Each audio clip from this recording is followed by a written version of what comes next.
सुष्मिता भदाणे पाटील आपल्या प्रतिनिधी आपल्यासोबत आहेत, त्यांच्यासोबत काही पाहुणे आहेत.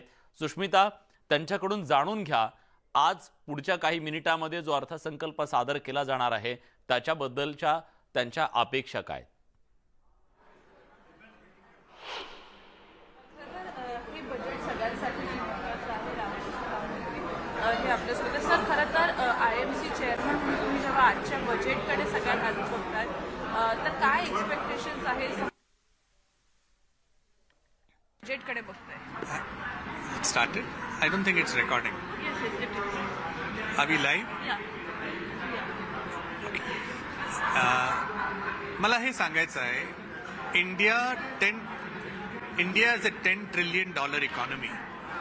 इंडियाला ते पाथमध्ये जायचं असेल तर हे बजेट निर्णायक होणार. इंडियामध्ये आता ग्लोबल प्रेशर्स आहे in terms of global GDP. China हे रिस्टार्ट झालं आहे,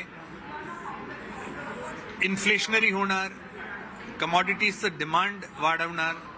तर इंडियामध्ये आम्हाला डोमेस्टिक कन्झम्पशन वाढवलं पाहिजे, इंडियामध्ये इन्फ्रास्ट्रक्चर स्पेंड वाढवलं पाहिजे, micro and small and medium enterprises त्यांच्याकरिता फंड्स अवेलेबिलिटी, लिक्विडिटी हवे, R&D एक्सपेंडिचर हवे, आणखीन क्वालिटी अपग्रेडेशन हवे.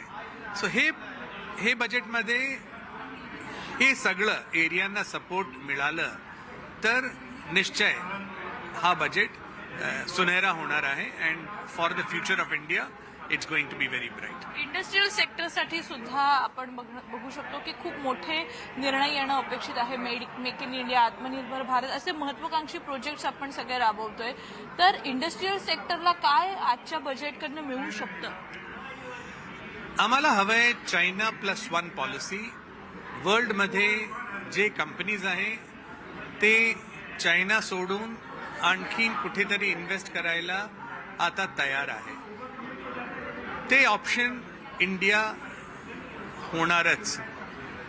PLI schemes has been successful. त्याचं स्कोप आणि डेप्थ ते वाढवलं पाहिजे.